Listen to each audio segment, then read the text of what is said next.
Здравейте, здравейте! Аз съм Надежда Чучеркова.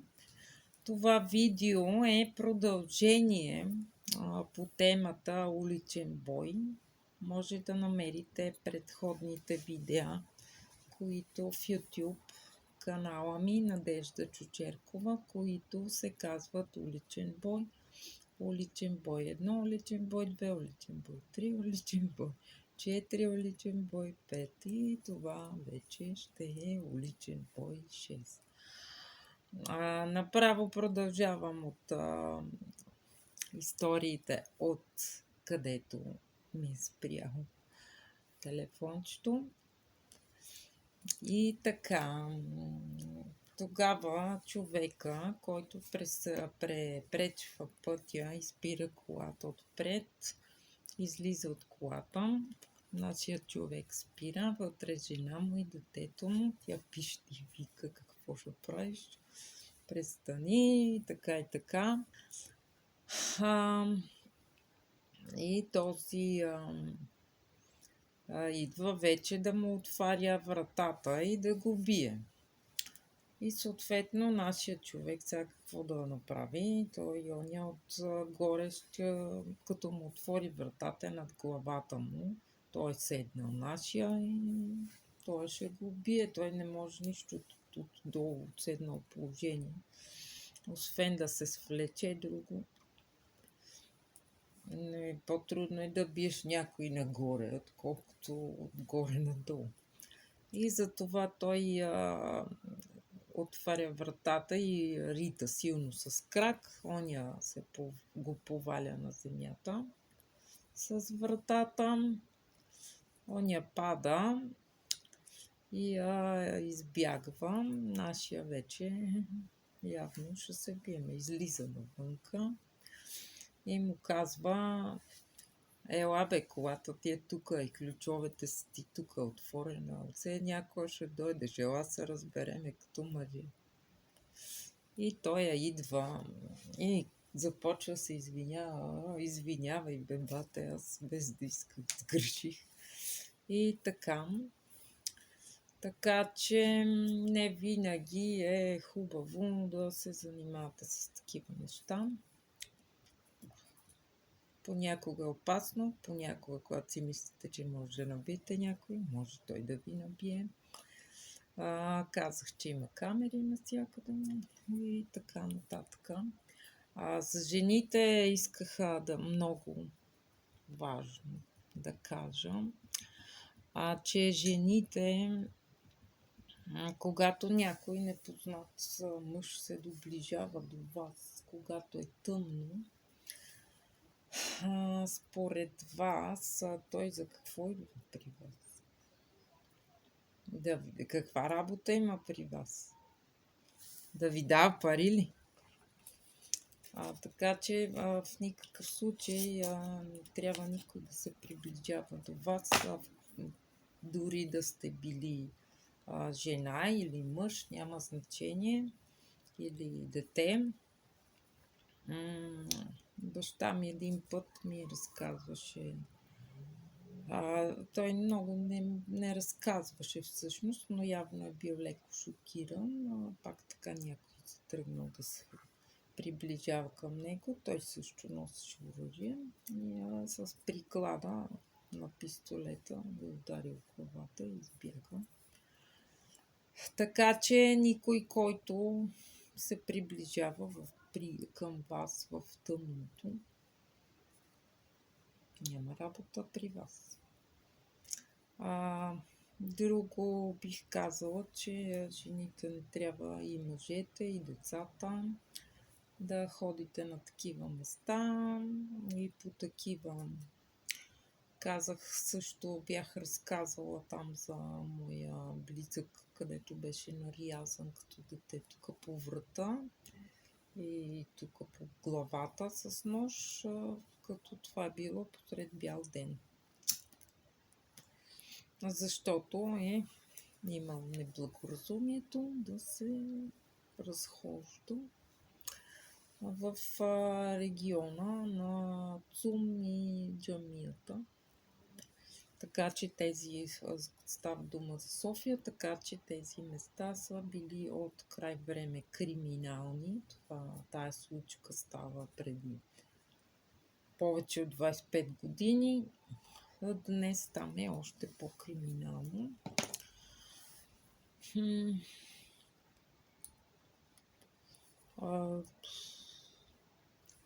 Други неща има много какво да ви разкажа.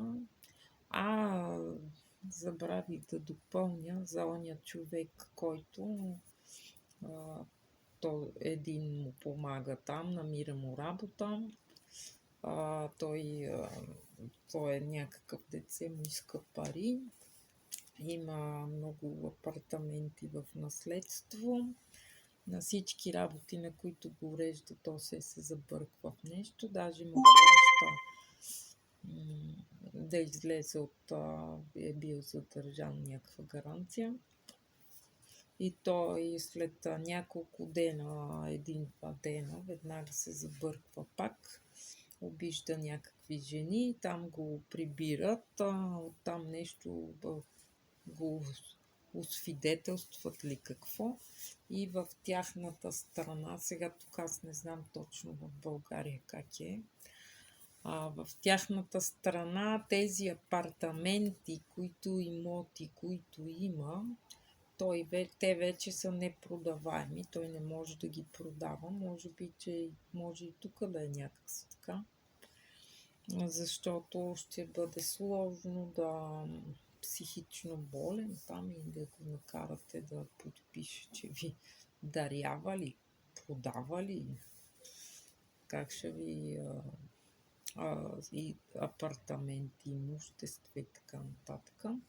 Така че този човек можеше да си, може би тогава бил пиян и се е държал неадекватно, защото оният човек говори, че бил приятен, така бил завършил някакви, бил така начетен, бил много приятен съботилник, компания, не бил съвсем нещо.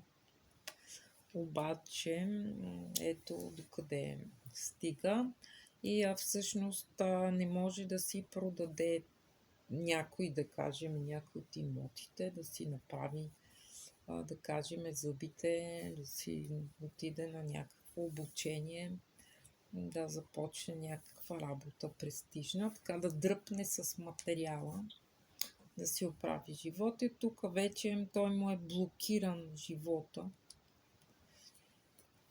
И така, за мъжете ще кажа, тук имахме един много красив младеж. Наистина, казваха му Морския, много хубаво момче. Беше харизматичен, жените много си падаха по него. На мене ми беше приятел, беше много приятен събеседник и така нататък, но започна да пие. Така и това нещо от всичките ми наблюдения, не само върху него, тук имаше и други такива, не такива, имаше по-лоши, нехаризматични, грозни, дебели и така нататък, или от тия яките, хубавите младежи, които, някои от тях така бяха много харизматични, някои имаха образование, така, родителите на някои бяха с връзки, обаче едните се пропиха, другите се другираха и тези хора завършиха много бързо. Те не доживяват до 30 години. Имах и такава ученичка също. Не я виждам. Техните някакво заведение даже държаха.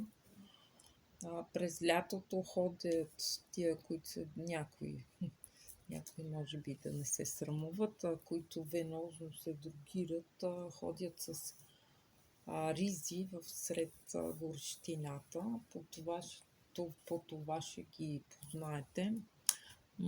Имат пъпки някои, много така една мазна коса, такива са едни бледи, слаби са някои. И всички те се споминаха. Като той единия, между другото, който беше по-плътен, бебе, който беше с наднормено тегло. Тук взел колелото на едно от нашите от входа някакво дете. Майката отива там да го... Не знам, майката не я било страх явно достатъчно. Отива направо, се разправя, го намира го, вижда го, той казва, аз го продах, нали, пари няма за колелото на детето й. И я води, тя му казва, добре, отиваме у вас там да ми дадеш нещо, нали? Той казва, нали, ела у нас да ти дам каквото. И там отваря, нали, вратата, там баща му спял на гола пружина и казал, ето госпожа, той, сина ми, тук всичко е продал. Така, тия хора, ако не починат от дрога и от пиене, те просто ще умрат в някакъв бой, защото те са и малко неадекватни. Тия, които се дрогираха, бяха много така пращящи от сила някои от тях, като така от тези неща, които взимат и се усещаха много мощни. И така и ходеха гол до кръста, ходеше един така много хубав мъж, здрав, як, млад. В кръв, целия в кръв. Така си ходи с квартал.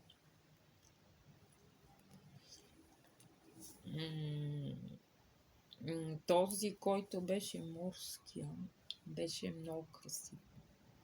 Много харизматичен, всичко жените му падаха в краката и въобще беше звънче. Така и той явно паважната екзема, както се казва, просто пада и цялото му лице, то му се изгуби, аз не можех да го позная. Просто цялото в аркади, цялото в подотини, цялото в травми, цялото в не знам дали някой не го бие. Като се напиели там, какво прави, къде спи, къде е спал, не да спал, той вече е починал. Макар че беше по-млад от мене. Няма го вече това момче. Харизматично и красиво и за някакви си 2-3 години просто то алкохола. Така че тия хора не доживяват. Изкарват 2-3-5 години и това е всичко. Ако не умрат така в някой ги набие или паднат в някаква кавга или просто паднат и така. Така че тия, които пият, тия, които се дрогират, тия, които карат такива коли на скорост, тия, които се занимават с криминал и те просто не изкарват дълго. Така че това е положението. Някои, които отидат в затвора, може би след като излязат от там, имам някакво усещане, че ги взимат за някакви военни действия после. В войни, на такива точки, на такива места и там приключват. Там ги убиват. някой от тях. Така че се пазете и от много освен това искам да ви кажа, че най-сигурният начин да станеш, да промениш личността си, да станеш психопат, мозъкът ти да втаса, мозъкът ти да се другираш и да пиеш. Това е най-бързия начин. Просто и самата личност, тя се променя. Самата личност, каквато е била личността, всички характеристики, тя се губи. Просто човекът не е то човек, тази личност, която сте познавали като дете, като в пубертета и така. Това не е този човек. Това е съвсем друг характер, съвсем друг ценностна система, морална и така. И самите му чувства са съвсем други. И така, че се пазете и ви желая всичко най-хубаво. Надявам се моите видеа да помогнат поне на най-малко на един човек. Желая ви много хубав ден. Това е 6-то видео от канала Надежда Чучеркова в YouTube. Уличен бой. Уличен бой се казва 6. Така че може да изгледате предните. Хубав ден за сега.